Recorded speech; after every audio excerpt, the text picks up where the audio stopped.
हम अपने आसपास तरह तरह के पदार्थ देखते हैं। प्रत्येक के अपने विशिष्ट गुणधर्म होते हैं। यदि हम इन्हें विद्युत चालकता के संदर्भ में देखें तो हम पाते हैं कि लकड़ी, रबर और प्लास्टिक विद्युत कुचालक हैं, जबकि कॉपर, सिल्वर, गोल्ड तथा अन्य धातुएं विद्युत सुचालक होती हैं।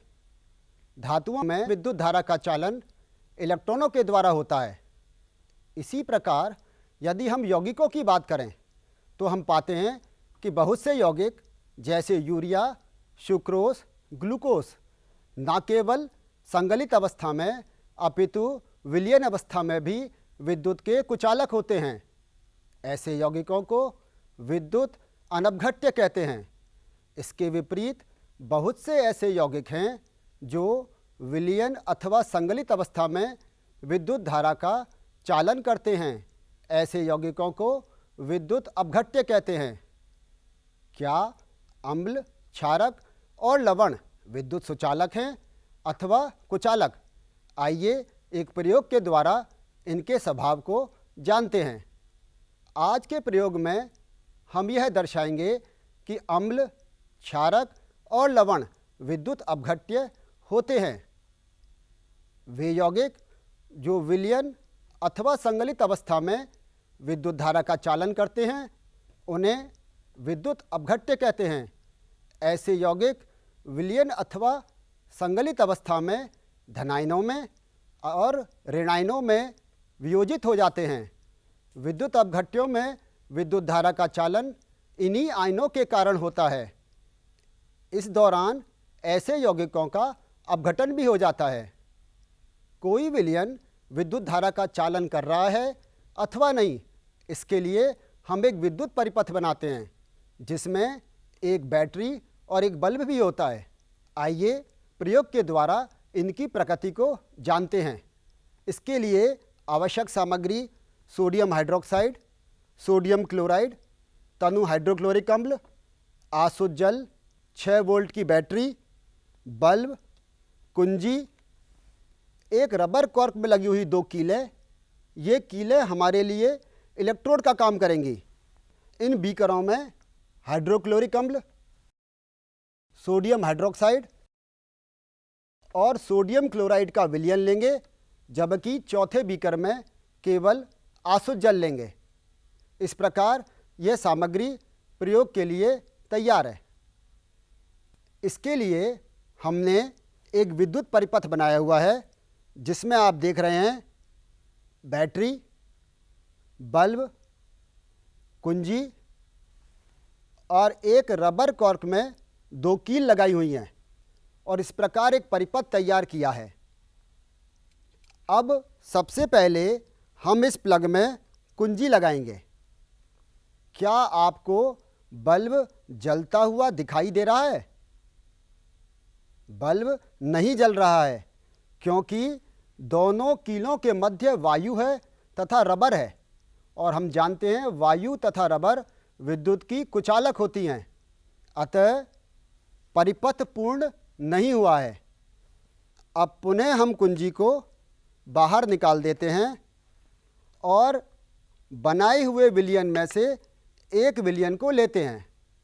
सर्वप्रथम हम हाइड्रोक्लोरिक अम्ल का विलयन ले रहे हैं और यह देखेंगे कि हाइड्रोक्लोरिक अम्ल के विलयन में यह रबर कॉर्क डुबोने पर परिपथ पूर्ण होता है अथवा नहीं, बल्ब जलता है अथवा नहीं।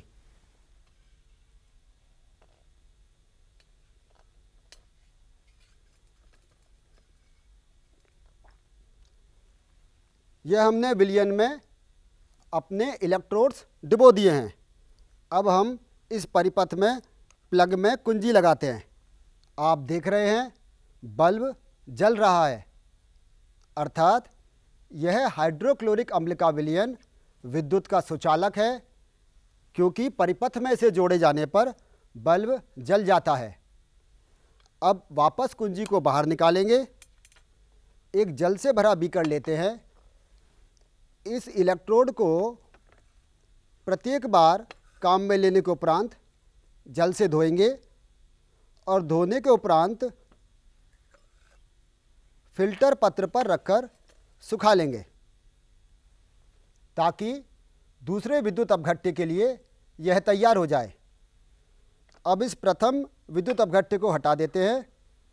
अब हम परिपथ में दूसरा विलयन काम में लेंगे जिसमें सोडियम हाइड्रोक्साइड घुला हुआ है। इसमें 100 ml जल में लगभग 15 से 20 पैलेट्स घोली हुई हैं। इस इलेक्ट्रोड को सोडियम हाइड्रोक्साइड विलयन में डालकर यह देखेंगे कि बल्ब जलता है अथवा नहीं।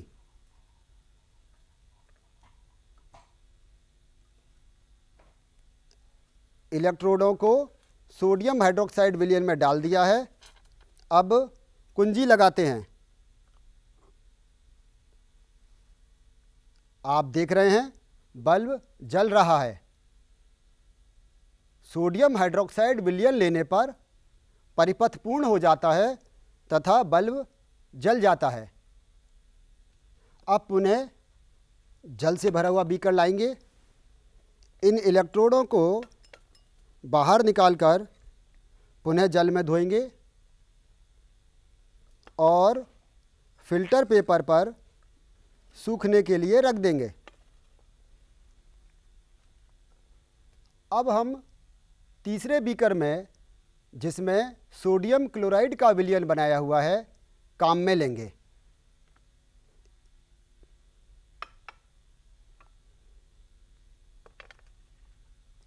इस सोडियम क्लोराइड के विलयन में ये इलेक्ट्रोड डालकर देखेंगे कि बल्ब जलता है अथवा नहीं।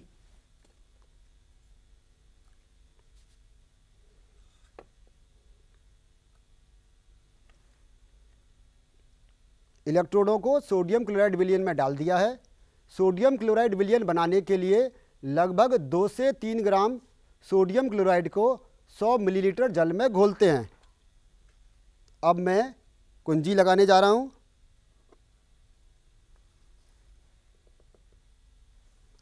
आप देख रहे हैं कि सोडियम क्लोराइड विलयन में इलेक्ट्रोड डालने पर बल्ब जल रहा है।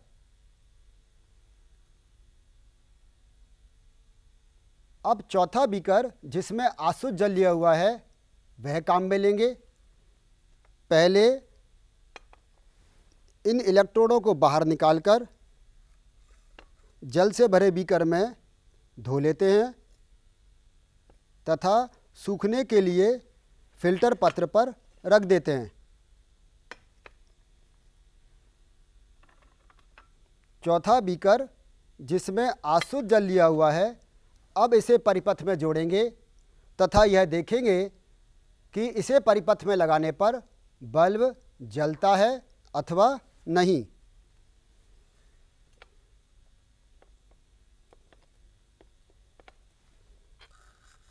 अब हम कुंजी लगा रहे हैं और आप देख रहे हैं कि कुंजी लगाने पर भी बल्ब नहीं जल रहा है।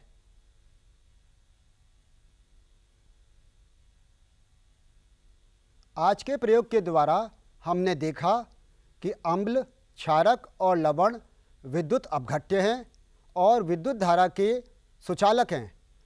ऐसा इसलिए संभव है क्योंकि वे अपघटित होकर आयन बनाते हैं, लेकिन आसुत जल में बहुत कम आयन होने के कारण वह विद्युत का कुचालक है और विद्युत अनपघट्य है। इस प्रयोग के द्वारा हम और भी यौगिकों जैसे कि सुक्रोज के विलयन या यूरिया के विलयन की जांच कर सकते हैं कि वे विद्युत अपघट्य हैं अथवा नहीं। इस प्रयोग को करते समय हमें कुछ सावधानी बरतनी चाहिए। परिपथ के घटकों को हमें दृढ़तापूर्वक जोड़ना है ताकि इनका कनेक्शन ढीला ना रहे। इस प्रयोग के द्वारा हमने देखा कि अम्ल, क्षारक और लवण विद्युत अपघट्य हैं और विद्युत धारा का चालन करते हैं। ऐसा इसलिए संभव है क्योंकि ये अपने आयनों में विभक्त हो जाते हैं। जैसा कि आपने देखा था, जब हमने हाइड्रोक्लोरिक अम्ल का विलयन काम में लिया तो वह अपघटित होकर हाइड्रोजन आयन तथा क्लोराइड आयन देता है। इसी प्रकार सोडियम हाइड्रोक्साइड का विलयन काम में लेने पर वह सोडियम आयनों तथा हाइड्रोक्साइड आयन में विभक्त हो जाता है। तीसरे बीकर में सोडियम क्लोराइड का विलयन काम में लेने पर जब धारा प्रवाहित करते हैं तो वह सोडियम आयन तथा क्लोराइड आयन में विभक्त हो जाता है और इन्हीं आयनों के कारण विद्युत परिपथ पूर्ण होता है और बल्ब जल जाता है। यद्यपि आसुत जल में भी बहुत कम मात्रा में हाइड्रोजन आयन तथा हाइड्रोक्साइड बनते हैं, पर ये इतने कम होते हैं कि ये विद्युत धारा का चालन नहीं कर पाते हैं। इसी प्रकार प्रयोगशाला से अन्य अम्ल, क्षारक अथवा लवण के विलयन बनाकर भी हम यह देख सकते हैं कि वे विद्युत धारा का चालन करते हैं अथवा नहीं। इसी प्रकार आप प्रयोगशाला में अन्य अम्ल, क्षारक अथवा लवण के विलयन बनाकर यह देख सकते हैं कि वे विद्युत अपघट्य हैं अथवा नहीं, अर्थात उन्हें विद्युत परिपथ में लगाने पर बल्ब जलता है अथवा नहीं। हाइड्रोक्लोरिक अम्ल का विलयन बनाने के लिए 100 मिलीलीटर जल में लगभग 5 मिलीलीटर तनु हाइड्रोक्लोरिक अम्ल लेना होगा। प्रत्येक परीक्षण के उपरांत और दूसरे द्रव में डुबोने से पूर्व कॉर्क को आवश्यक रूप से धोकर सुखा लें ताकि विलयन संदूषित ना हो। ध्यान रहे, यदि परिपथ में 6 वोल्ट का स्रोत उपयोग में लिया हुआ है तो 6 वोल्ट या 6 वोल्ट से थोड़ा सा अधिक का बल्ब काम में लें। यदि इससे कम वोल्ट का बल्ब काम में लेंगे तो बल्ब फूंक जाएगा। इस बल्ब की जगह हम अमीटर का उपयोग भी कर सकते हैं। इस प्रयोग में हमने हाइड्रोक्लोरिक अम्ल, सोडियम हाइड्रोक्साइड और सोडियम क्लोराइड के विलयन आसुत जल में बनाए थे और आपने देखा कि केवल आसुत जल विद्युत का कुचालक होता है। अतः हम यह निष्कर्ष निकाल सकते हैं कि इन विलयनों की सुचालकता इनके वियोजन से उपरांत प्राप्त आयनों के कारण है, ना कि आसुत जल के कारण।